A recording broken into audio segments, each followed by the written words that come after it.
अगर आप भी चाहते हैं कि पूजा फिल्म्स का ऑडियो वीडियो सबसे पहले आप तक पहुंचे, तो लाल बटन को दबाकर चैनल को सब्सक्राइब करें और साथ में बेल आइकन को दबाना ना भूलें। प्रेम से बोलिए कोटवा के देवी मैया की।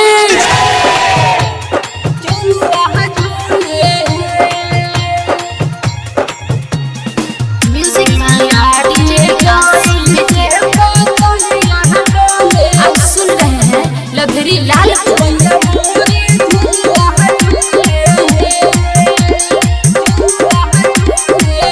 दिनवा सुहावन लागेला, बड़ी मन भावन लागेला।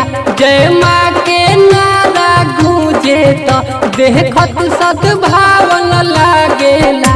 धावे नगरिया डोले एहो मैया, निमिया के जई से बतैया डोले। सातो बहिना झुलुआ झूले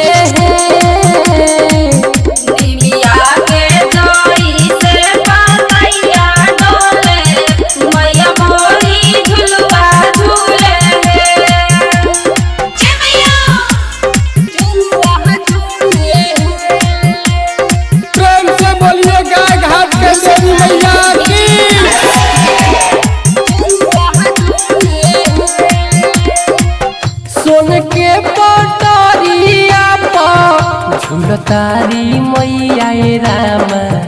लहरे चुनरिया माई के बहे जब पुरवैया रामा।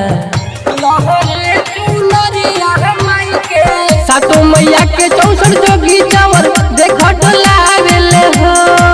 गगन से देखी देवता लोग फूल बरसावेले हो। मैया के सेवा खवा डोले एहो मैया, निमिया के जई से बतैया डोले। सातो बहिना झुलुआ झूले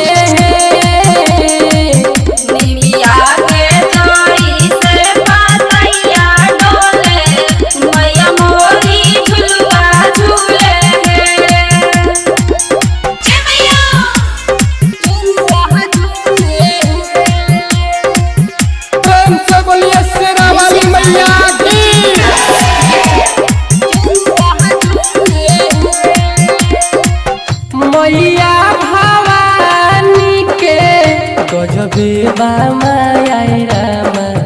दर्शन से दूरे भागे दुखवा के साया रामा। दर्शन से दूरे भागे लभर बाबा लिखे मैया के सुंदर गीतियन हो।